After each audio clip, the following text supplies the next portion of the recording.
Hi, in this video I'm going to show you how we can create this procedural gear in Blender using the Sorcar add-on. As you can see, we can change a number of properties about this, so we can change the number of spokes, the radius of it, the height, the length of the spokes, the radius of the hole, the inset width, which is the part that's in the center that's changing right now, the depth of that inset, and if we even want to have that inset happen at all or not. So let's get started. So here we are in a new scene of Blender, and the first thing we want to do is obviously install the add-on, and you can download it over in the Git page, which I will have linked in the description below. You just go to clone or download the zip, then you go to your edit, preferences, add-ons, install, find where you downloaded that zip and just double click it and it should install. Then you're going to want to make sure that it's actually enabled. So if you search for Sorcar, you can see this checkbox, make sure that is checked. And if everything is correct, if we open up a new window over here and then change this editor type to Sorcar, this Sorcar menu should show up. So if we hit that, you see we now have a graph editor. So first thing I want to do is actually delete this cube because we do not need it. We don't actually need any items in our scene at all. We can actually delete this camera and light if we want. So let's just get rid of these, might as well. And in order to start adding nodes to this, we have to hit new. And we can rename this node tree if we want, but there's really no point. So to start with, obviously we want a cylinder. So if we do Shift A to bring up our node menu and we search for cylinder, you can see we have two options. We have add cylinder and we have create cylinder. What we want is the create cylinder because the add cylinder won't work unless we already have a mesh. So if we go to cylinder again, we do our add cylinder and we try to set this as preview, it won't work. Setting something to preview, by the way, is basically saying this is the result I want to show on screen. So if we set this create cylinder, set this to preview, you see we now have our cylinder. But if we do it for this one, we don't. Because you see this needs an object in order for this to work. It adds a cylinder to an existing object. And if we don't already have one plugged into here, it can't create the cylinder. So this one does not need an object. So we can just create a cylinder here. If we plug this into here, and now we set this as preview, you see this now works, and we just have two cylinders overlapping with each other. If we bring this radius up, you can see those two cylinders. But obviously we don't want those two, so let's just delete this, and we have our create cylinder. And we can change the number of vertices, if we set this to preview, we can change the number of vertices and stuff if we want, and the height, radius, etc. Let's just make this super big and make the depth bigger, whatever, doesn't matter. And I want an even number of vertices because gear obviously has an even number of sides for the spokes. So now that we have our cylinder, what I want to do is extrude the sides of every other face so that we can have our spokes. So what I don't want to do is select each of these manually, because if we do that and we select all of these manually and we do our extrusion and stuff, then, it'll work. However, once we change the number of vertices, then our selection is no longer relevant. We'd have to go back in and select it all again. So we want to do our selection procedurally. So if we do our Shift A, go to our selection, you'll see we have a lot of options to select our faces. And what I want to do is do our select face by sides. Because if we look at our cylinder, we only have 4-sided faces on the sides and n-gons on the top and bottom. And if we do our select faces by side, set this to 4, set this as preview, you'll see that we still have everything selected, even though our top and bottom are not 4-sided faces. And that's because if we go to our item, properties, if we look at the properties of our select face by sides, you'll see that our extend option is on. Now, what extend does is it adds what you're selecting using this node to what you had previously selected, which was our create cylinder. And when we create our cylinder, it selects all of our sides. So if we do not select extend, you'll see that now we only have our side faces selected, which is what we want. And then we want to check or deselect them. So if we do Shift A, selection, can't be bothered to search. Let's type in checker deselect, plug this in here, set preview. You'll see that now we have every other face on our side selected. And then what we want to do is extrude them along the normal. So if we do Shift A, search for extrude, you'll see that we have our extrude faces, etc., but we don't have extrude along normals, which is unfortunate. So if we try using our normal extrude, set this as preview, and we move this along the X, you'll see it's just extruding along the X. It's moving it down along the X, which is not what we want at all. And I'm not sure why there's no extrude along normal, but there is another node we can use instead of this, which is our inset. If we go to inset, plug this in here, set this as our preview, and normally when you think about inset, what you think is it just, insets our faces like this, which we can use for a lot of stuff. However, if we set this thickness to 0 and we change our depth instead, you'll see what it's doing is it is extruding along the normals, which is exactly what we want. And because we selected the faces procedurally, we can change the number of vertices on this gear, and it will still select every other face in order to extrude them. And we don't have to go back and manually select them at all, so that's very, very good. Now, after we've done this, what I want to do is create the hole in the center of our cylinder so it can actually spin on something, which, it kind of needs to do. So once again, we're going to use our select face by sides because we have our n-gons at the top and the bottom, and we know that they're not four-sided, so we can do search for select face by sides, bring this in here, change this to our set preview, and right now the number is set to 4, so we have all of our four-sided faces selected, but if we change this to not equal, you'll see that we have our, and we unselect extend, you'll see that we have the circle in the center and the top selected. We have our n-gon selected. And now what we can do is inset that, bring this in here, set this as preview, bring this in, and then do our bridge edge loops, and set this to preview like that.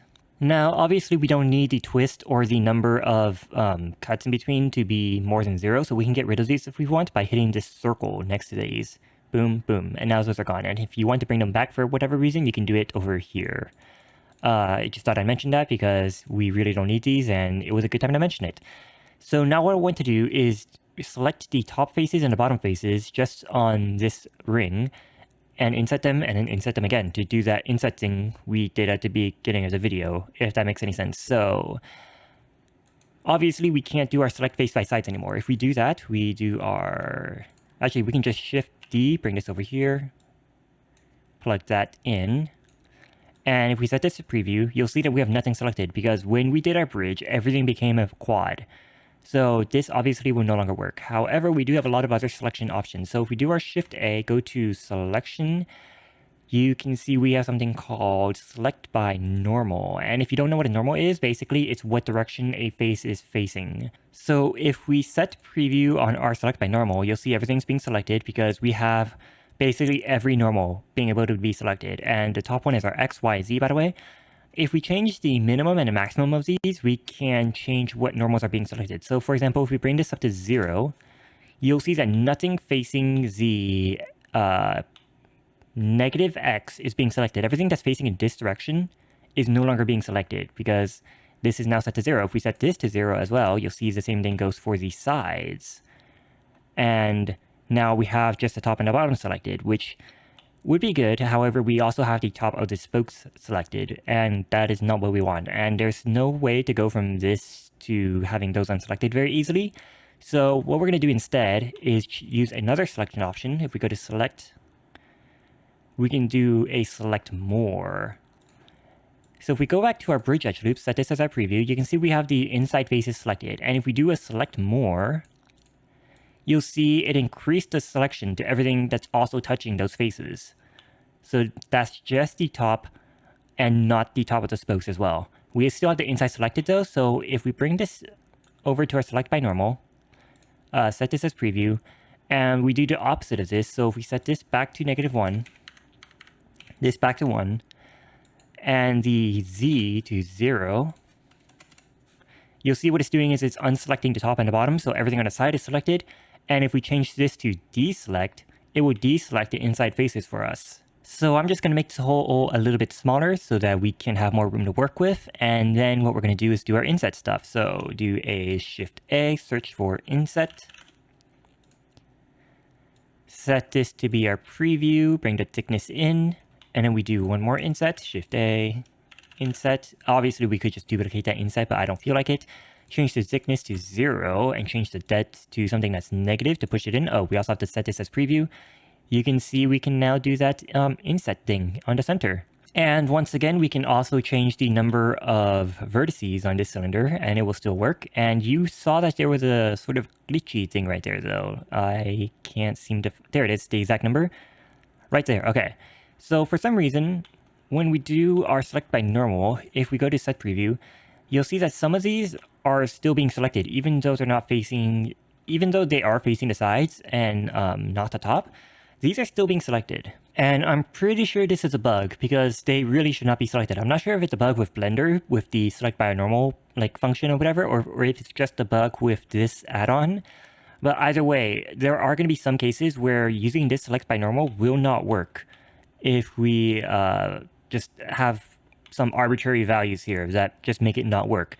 So we're going to have some other way of selecting those faces, which is very unfortunate because this was a cool way of doing it. So we still need to do our inset, and we still need to do our bridge loops, but this way we selecting it will no longer work. So let's just delete these, and let's set this back as our preview so that we don't have that jumbled mess staring at us. So let's go back to our selection options to see what else we can use. And one of the first things that stands out to me is this select by material up here, which in a way is a way of setting our selection groups, because as far as I know, there's no way of setting selection groups in our procedural modeling, like in Houdini or Modo, which is unfortunate. But we can use this select by material. So if we select these faces to be a certain material, we can go back to it and use whatever selected by that material to be our new selection. We are going to go back to our create cylinder, and we're going to add a material to this. So let's add a, I don't know, base material. Let's just call this our gear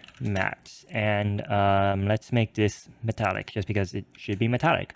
And for now, I'm going to set this to be a crazy color just to make sure that it's actually being set. So if we do a Shift A and type in material, bring that in there, set this to be gear mat, set preview.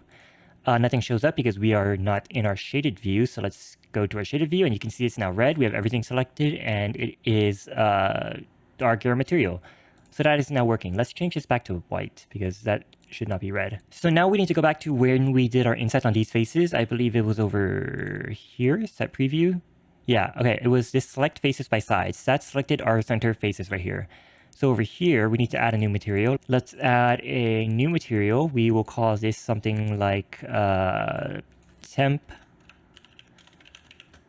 selection mat. And let's just make this like a bright pink so that we know that if anything is this color, it's not supposed to be that color. And after we do our select face by sides, we're going to do our material again and set that to be our set temp selection mat. And there we go. We can see we have that set to pink. Over in our bridge edge loops, though, we'll see that the bridge edge loops is also pink. So we want to set that to be the normal material. So Shift A, material, plug this in here. Material is our gear mat. Set this as our preview, and you can see that is no longer pink. So now we only have these side faces selected, which is what we want. So we can plug this to our select by material, move this stuff back there, this over here, and we're going to choose our temp selection mat. And if we set preview, you can see we now only have those faces we wanted selected. And we can plug this into our object, set this as our preview, and voila, that now all works. Obviously, at this point, we no longer want that temp material to be there because it is the wrong color, and we want to use our gear material. So we can do a select all, plug this in, and the action will be select. And then we're going to Shift A, material, set everything to be our gear material. And now everything is the proper color. And we can go back and we can change anything about this we want. So the vertices, radius, depth, etc. And it will all work with our procedural gear. One of the things that we did in the beginning, however, was make it so that the inset thing just didn't happen at all, which is something I want to show you because it demonstrates that we can also do stuff based on a Boolean condition and stuff like that. So if we do Shift A, we go to our flow control, you can see we can have a branch if-else statement over here. And what this does is it says, if this condition is true, what we're going to do is use the true input. And if it's false, we're going to use the false input. And this if-else is going to be if we want this to be inset or not. So if we plug this value into this material over here, and we plug this select all into this true, you'll see that this is still red because this false doesn't have anything plugged into it. And right now the condition is false. So if we set it to be true, it should be fine. And we need something in for the false. So what we want is we want everything to be the exact same except for doing these insets. So we can go to this bridge edge loops right here and just plug this into our false. And if we uncheck this, you'll see that we are no longer doing the inset. And actually this select all should probably be before this. If we do this inset in this true, this plugs into our select all, and that should work better now. So our materials always stay consistent. So if we do this or this, either way, our materials are fine, and we can toggle whether or not we even want that inset to be there. Now all that's left to do is to set up some controls. So if we go back to our beginning, the first control we want is obviously the number of spokes, which is half the number of vertices we have here. So if we do Shift A, we can do a constants and choose a number. And we want this to be an integer. An integer is a whole number, and we can choose any number here. Let's just go with, I don't know, 12. And what we want is for this to be twice that to plug into our vertices. So we can do Shift A, search for math, because all our math operations are all in one thing. So this is add. What we want right now is for multiply. So we plug this into X and our Y to be 2, and plug this value into our vertices. And now you can see what it's doing is turning this into 24. So no matter what we change this integer to, is our vertices, it's going to be twice that, which is very, very handy, because now we can use odd numbers if we want, like 7, and it will still work. There aren't going to be like double faces that are extruded or double faces that aren't extruded next to each other, because it will always have an even number of faces around here. And we don't really need to see this map operation anymore, so we can collapse it by hitting this arrow. We can also change the label on this number right here by going to our item and label. We can change this to say something like spokes number. And now you can see it says spokes number. So now obviously you can go through and add a control for all of these that you need to change. So if we do our Shift D, bring this number down and make this a float. Let's make this something that's not 0. And plug this into our radius. We can now have our radius being controlled over here. And again, we can do this for the depth, for our basically everything else. I'm not going to take the time to do that though, because that takes a while and I just can't be bothered. So one thing I do want to mention though is that this isn't like Houdini, where you can save this as a sort of smart item that you can reuse over and over. If we go to our object, let's go back to object mode, and let's say we want this to be auto smoothed, because you know it should be smooth, auto smooth. So if we shade smooth and then we go to our normals and auto smooth this, you know, this looks fine. However, if we change anything about this, you'll see that it goes back to being hardened and the auto smooth is not on and the faces are not set to smooth. And that's because what I believe is happening is it just, when you change something about it, it basically deletes what you have and just remakes the entire thing from scratch all the way up to where you set your preview to. So that is one thing to keep in mind. You're going to have to set the auto smooth back on a lot if you want it to be auto smoothed. And another thing is that you can't just duplicate this. So if you were in here, you select this, you hit Shift D, bring this over, you'll see we now have 2 gears. Except if we change the number on this, you'll see only the first gear is being affected. So you can't just duplicate this to have one gear like control a bunch of gears. And even if we were to make this an instance, it wouldn't work. So if we were to look at our object properties and we look at our object name, it is called object. That is the mesh that this is rendering basically. So if we were to do Alt D, move this over here, you'll see that this is also object. If we were to do Shift D, you'll see this is object 0.001. So these are both called object. This is object 001, which means this is using a different mesh to show what is being shown for this object basically. So let's delete this. This is a copy, and this is an instance of this one. And if we were to change the number on here, it still wouldn't work, because as soon as we do that, it says, oh, well, objects already exist, so we're going to rename this to be object 002 instead. So yeah, that's something to keep in mind. You can't even instance this in order to duplicate this. However, you could just copy this and do it again, or you can do a like for loop or something, which I don't want to get into in this video. But that is something to keep in mind. You can only use this for this one gear, and it's not really very reusable. However, you can still use this to make a sort of gear factory object thing of sorts. If you wanted to, you can, you know, very easily change the radius and stuff of this thing, and just after you have the options you want, you can make a copy of it and then go make another gear and whatever. But yeah, it's really up to you to decide what you want to use this for. Obviously, you can do much more complicated stuff with procedural modeling, but I thought this would be a good sort of introduction to how to use procedural modeling to create something in Blender using the Sorcar add-on. Anyways, that's it for this video, and I hope you were able to learn something from it, and that I will see you next time.